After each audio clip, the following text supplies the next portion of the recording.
여러분께 보답을 했어야 되는데 지금 수용 중인 관계로 저한테 보내주셨던 뜨거운 사랑을 저희 후배 제자들한테 계속해서 주신다는 한국 프로레슬링의 영원하고 후진양성이라든지 어떤 모든 이제 삼박자가 맞아야 되는데 그런 면에서 이제 부족했던 것 같고요. 정말 인기가 없고 어려운 시기에 제가 이제 프로레슬링을 하면서 나름대로 거기 스타덤에 서서 지금까지 이제 끌어왔다고 저는 이제 생각을 하고 또 자부심을 이제 가지고 있습니다. 수술을 이제 3번을 했습니다. 2번 끝나고 또 이제 그 대장 복귀 수술을 해가지고 또 3번을 했는데 한 40kg가 빠졌어요. 몸에 이제 있는 근육은 다 빠졌어요. 근육이. 그러니까 지금 뭐 제가 봐도 이제 외수하고 거울을 보면은 다른 사람이 서 있는 것 같습니다. 암투병 중인 거는 알고 있었는데 결국 좀 안타까운 소식이 들어왔어요. 네, 2013년에 담도암 이제 3기 판정을 받았고 지금 처음 보셨던 영상이 2015년에 은퇴식을 할 때 상황이고 그때 그러니까 투병 중이었던 거죠. 근데 우리가 흔히 이제 암 수술 잘 끝내고 5년 동안도 이제 발병이 없으면 거의 완치라고 본다라고 하잖아요.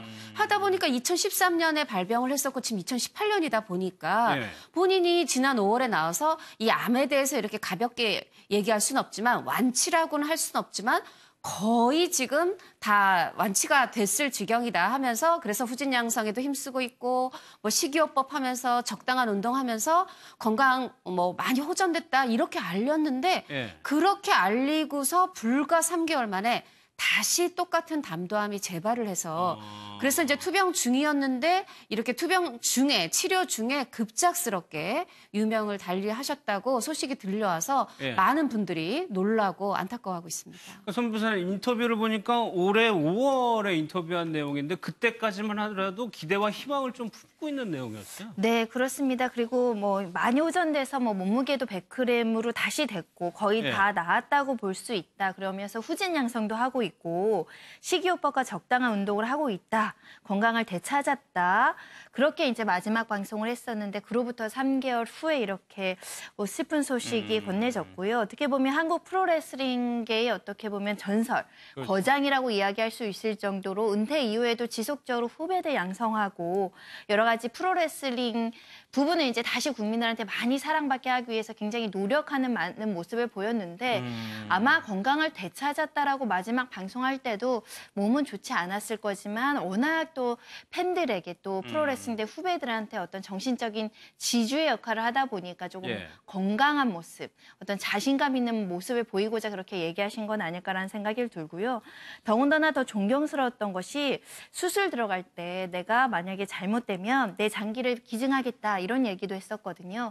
그러면서 실제로 눈은 그 이동우 씨한테 눈을 기증했으면 좋겠다라고 직접 의사도 밝히면서 내가 사후에도 남한테 베풀고 남한테 이 장기를 기증한다는 의사까지 밝혀서 많은 사람들이 좀 감동했던 뭐 기억이 있었습니다. 그러니까 마지막까지도 뭔가 남에게 도움이 되고 싶었던 마음인 것 같은데 시각장애를 앓고 있는 이동우 씨에게 안구를 기증하겠다고? 그렇습니다.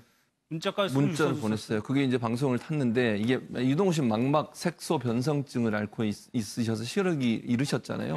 그 연극도 하시고 또 노래 뭐 가수로서 유명하시고. 근데 그분이 이제 이동우 씨가 그러면서 또 거기에 또 답장을 뭐라고 보냈냐면 정말 고맙고 마음은 감사하지만 빠른 시일 안에 쾌유되시기 바랍니다. 그러니까 본인은 눈 기증 받는 것보다 이왕표 선수가 빨리 회복되셨으면 좋겠다. 그런 얘기로 이제 화답을 했어요. 그래서 상당히 좀 두 사람 다 이왕표 선수 같은 경우도 본인이 마지막 가면서 세상에 뭔가 이로운 일을 하고 가고 싶은 마음이 있지 않겠어요. 그런 마음이 결국은 시진 기증이라는 부분으로 나올 수 있는 것이고 특별히 이제 이동우 씨에 대해서 그런 마음을 갖는다고 하는 것도 어쨌든 뭐 분야는 다르지만 대중들의 사랑을 함께 받고 사는 그런 뭐 연예인이라면 연예인을 쓰고 또 공인이라면 공인을 할 수 있는 그런 분들의 삶이 아픈 부분 있는 부분들을 이렇게 쓰다듬어 주고 또 함께 그 아픔을 나누려고 했던 마음 자체가 참 귀해서 이동욱 입장에서 참 감동을 받았을 거예요. 그게 뭐 이식이 되든 안 되든 그 차원을 넘어서서 마음 자체가 그렇죠. 이양표 씨의 마음 자체에서 큰 감동을 받았을 것으로 생각이 됩니다.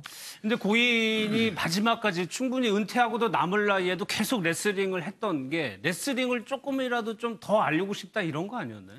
네, 맞습니다. 사실 이제 우리가 레슬링 하면 제일 먼저 떠오르는 게 박치기왕 김일 선수잖아요. 근데 김일 선수의 그 일기생으로 굉장히 애제자였는데 그 김일 선수가 돌아가시면서 너가 잘해, 너가 잘해라 이렇게 좀 말하자면 맡기고 돌아갔다는 거죠.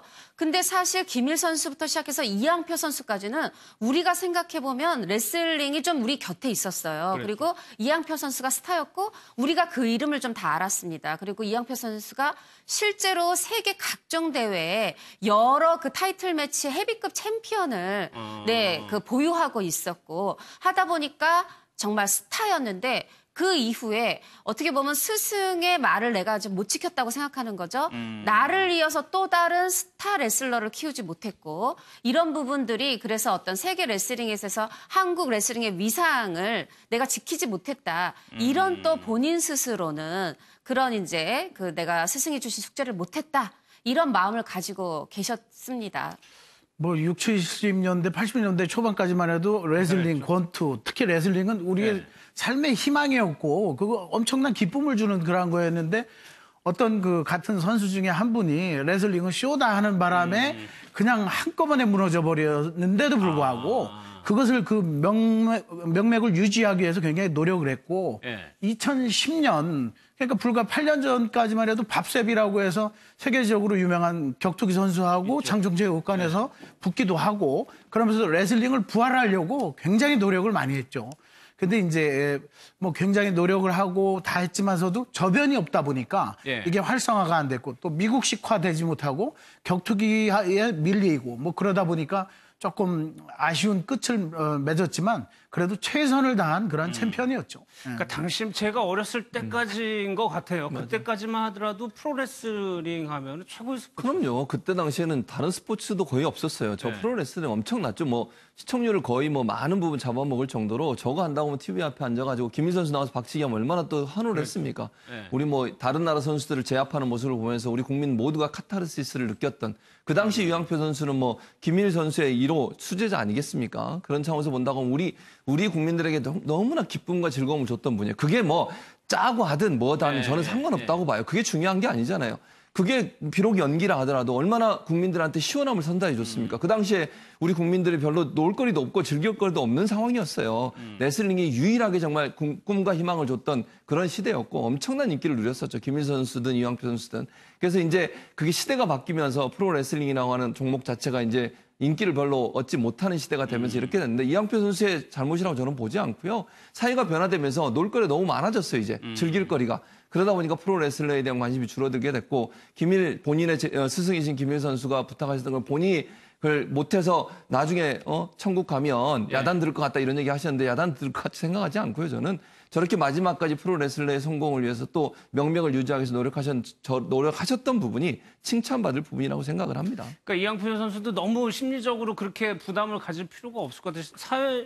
사회가 이렇게 변하는 환경에서 어쩔 수가 없는 거죠. 그렇죠. 그건 이제 혼자서 할 수 있는 일은 아니었고 사실 뭐 미국의 레슬링 굉장히 인기 있는 것도요. 사전 각본이 다 있습니다. 그렇죠. 다 그것을 해서 얼마만큼 시청자들이나 그것을 관객들에게 기쁨을 주고 즐거움을 줄 수 있느냐였지 사실은 우리가 프로라고 하는 것은 약간 상업적이고 쇼적인 게 들어가는 거거든요. 근데 이제 그런 게 시대 흐름에서 굉장히 이제 변화가 되다 보니까 뭐 프로야구가 등장하고 새로운 볼거리들이 생겨나다 보니까 좀 밀린 거였고요. 그래서 너무 책임이라든가 뭐 그런 거에 대해서 좀 떠나서 자유롭게 우리 레슬링 영화 반치광의 주인공이 고흥의 그 김일 선수 체육관을 지키고 있거든요, 지금.